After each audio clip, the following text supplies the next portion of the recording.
I seem to keep making videos covering the Minnesota Wild because they keep making moves that are actually very interesting and kind of weird at the same time. And they've made another one today in signing defenseman Jonas Brodin to a 7-year contract with an annual cap hit of $6 million. Let's talk about this, because this is a really interesting move. If you go on hockey Twitter right now, if you go on any of the main people on hockey Twitter who tweet out things about contracts, signing, trades, Elliot Friedman, Sportsnet, TSN, regardless, whatever it has to be, whoever you follow, a lot of the comments on those tweets are about how this is a complete overpayment for a guy in his mid-30s and blah, blah, blah, and all this stuff. And it's a lot of people who don't really know who Jonas Brodin is, and they see one bad comment and post it. But if you actually know who Jonas Brodin is, and you're a fan of hockey, and you're a fan of Minnesota, or you watch a lot of teams in the Central, like I'm a fan of Winnipeg, I see Minnesota play a lot, I see Jonas Brodin play a lot, and overall, he's a fantastic defenseman. Now, do I think a $6 million is a little bit of an overpay? I absolutely do. But at the same time, I can see why the Minnesota Wild have a lot of, potentially, I guess they feel like, in this guy. He's been one of the best defensive defensemen in advanced stats last season and the year before that, and overall, when you look at his plus minus even, it's pretty shocking. He was a plus 15 this year. That's pretty good. Minnesota wasn't the best defensive team either this year, but the year before that he was a minus 15, right? So best defensive center, I don't know. But yet again, plus minus is a dead stat. So I leave that with you to take it as how you will take it, right? Because everyone views plus minus in a different way. But if you look at his advanced stats, he is one of the best guys on the ice for Minnesota when he is on the ice for defense reasons. And he didn't have that bad of a season for points-wise. In 69 games this year with the Minnesota Wild, he had 2 goals for 26 assists for 28 points.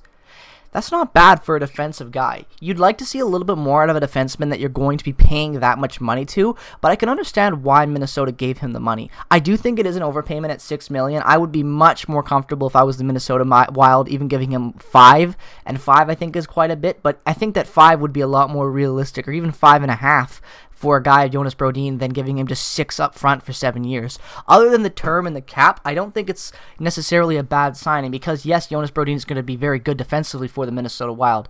Is it a move that can make them, cap-wise down the road can really hamstring them? Absolutely, because they already have so much cap invested in Ryan Suter and Zach Parise. Now, I know there's tons of rumors even about last year at the trade deadline about Zach Parise possibly being moved, but even if Zach Parise is moved, Minnesota Wild fans do realize that they are going to eat a lot of his contract, and they're probably going to have to take back a guy with a contract that is just as awful just to kind of balance out cap in regards to that. So because of that, Minnesota fans know that they are in a situation where you are going to be in a bad situation with cap regardless of what you do with those 2 players.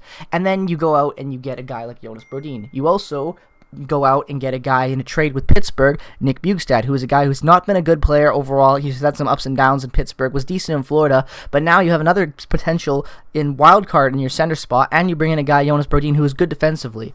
I think this is just good building for the Minnesota Wild. I think it is a scary deal, but also the other thing Minnesota fans have to realize, it only has a no movement clause for the first 3 or 4 years, I believe the deal is. I want to say it's the first 4 years he can't move, and he's 27. So that makes it a very possible contract to move when he gets older if he's playing worse. There are ways to bundle it. So yes, I do understand where people are coming from, the sense that it is an overpayment in my opinion, just off of how much money he's getting for what he brings.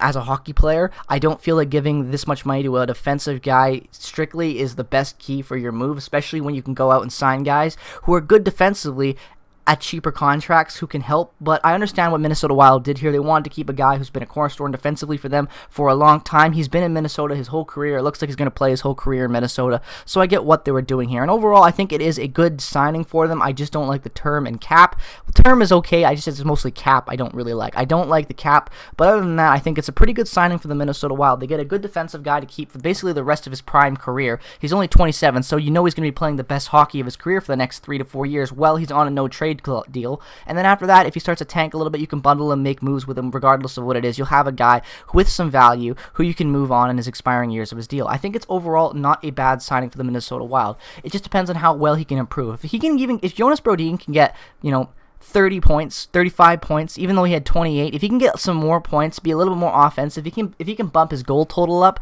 from 2 goals, maybe back up to 6 goals where he was in 2017-18, if he can get something like that, I think that this could be a really good slam dunk signing for the Minnesota Wild. Overall, I can understand why the hate the team is getting and, all this stuff like that. I understand it there. But overall, when I actually look at this signing, I actually think it is a lot better deal than people are giving it credit for. The cap is an issue, but other than that, Jonas Brodin is a great player, and he's going to make Minnesota a better team while he's on Minnesota. But let me know your thoughts in the comment section down below. Wild fans, do you like the signing? Hockey fans, do you think it's an overpayment? What are your thoughts? Let me know down in the comment section below. Also, if you enjoyed the video and you're brand new to the channel, found it around browsing around hockey YouTube or whatever you were doing on YouTube and you found the video and you liked it, definitely consider dropping a subscription. We are on the road to 200 subscribers, and I would really appreciate any support you guys can give me. Without any further ado, thank you so much for watching the video. Peace out, take care, and I will see you guys in the next one. Bye-bye.